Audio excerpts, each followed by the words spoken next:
এই মুহূর্তে আর কি বলার আছে।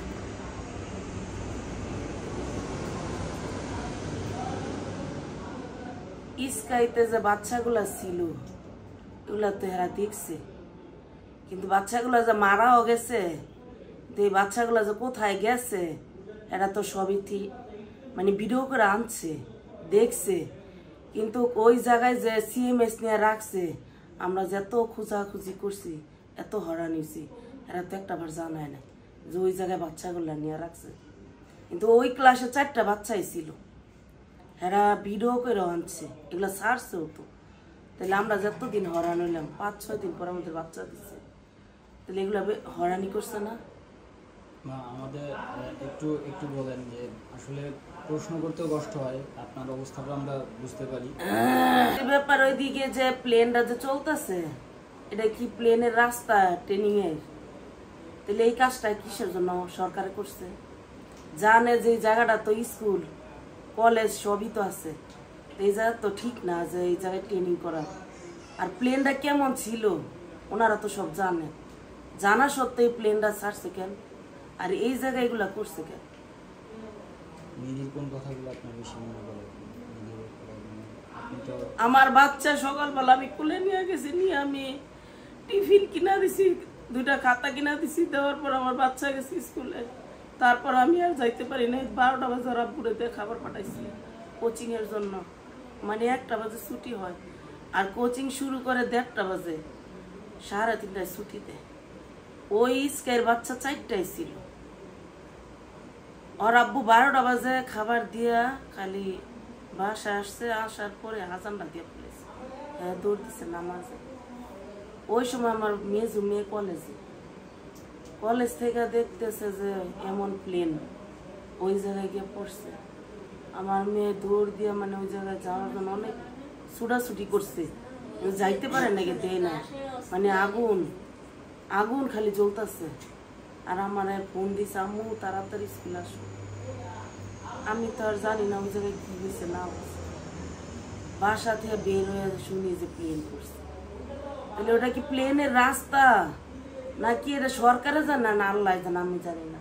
কিন্তু হ্যাঁ তো উচিত হয় না এই জায়গায় প্লেনটা ছাড়া, এটা তো ট্রেনিং এর কোনো জায়গাই না, এত বড় প্রতিষ্ঠান, এরা কি বুঝে নাই? নিধির ব্যাপারে 2-4টা কথা একটু বলেন, আপনাদের যে জিনিসগুলো এখন বেশি মনে পড়ে। আমার বাচ্চা সবই তো মনে পড়ার জিনিস, কোনটা আবার মনে পড়ার জিনিস না? আমি আর 3:30 বাজে প্রতিদিন আনতে যাই, ওর আব্বু দিয়ে আসে খাবার দুপুরবেলা, আর আমি যাই আনতে, আবার সকালবেলা নিয়ে যাই আমি সব কিছুতে তো নিধি আমার কাছে, সব কিছুতে নিধি। আমি ডাকি অকিয়া, মানে পুরার নাম অকিয়া ফেরদৌসী। আঙ্কেল বললো যে জন্মের সময় নাকি ওই কথা তো আর বলার কোনো আমার কিছু নয়। মেয়ে আমার অনেক কষ্টের, 2 মাস থেকে আমার পেটে আসার পরেতে প্রেশার আর প্রেশার, এই বাচ্চা যাইতে যেতে 7 মাস পর্যন্ত নিচ্ছে, নেওয়ার পরে এই বাচ্চা না বের করলে আমি বাঁচতাম না, আমার অবস্থা খারাপ। তারপরে এই মেয়ে বার করছে, ও 1 মাস গ্লাসের ভিতরে ছিল, তারপরে ওর সুস্থ হইতে আমার 1 মাস পরে দিচ্ছে বাচ্চা। আমার তাও মানে কতদিন রাখার পরে ওর যেই কষ্ট আমি পালছি, একা পালছি, এক হাতে হেক্সাসন দিয়ে হাত দিচ্ছি, খাওয়াইছি, রাখছি, কেউ ওর কাছে দিতে পারিনি। এমন করতে করতে আমার বাচ্চা বড় করছি, করতে করতে আজকে 11 বছর আসছে। 1 থেকে পড়তেছে, 3 গেছে এই বাসনে হায়দার যাওয়ার পরে আমার এই অবস্থা। ও যেই ক্লাসটায় পড়ে ওই ক্লাসটার মধ্যেই এই ঘটনা। 4টা বাচ্চা নাকি খাইতে নিছি, খাবারের সময় ওই মুহূর্তে এমন বাস্ট হয়েছে।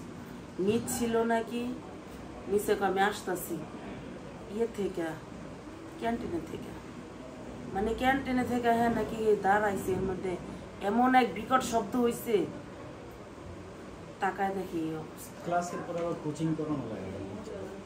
কোচিং আমার বাধ্যতামূলক, ওনারা বলে কোচিং করার, মানে আপনার মেয়ে এমন হেমন, কিন্তু আমি তো জানি আমার বাচ্চা কতটুকু মেধা আছে, ও তো মেধাটা মাথায় নিতেই, সব বাচ্চা তো আর একরকম পড়ালেখা করতে পারে না।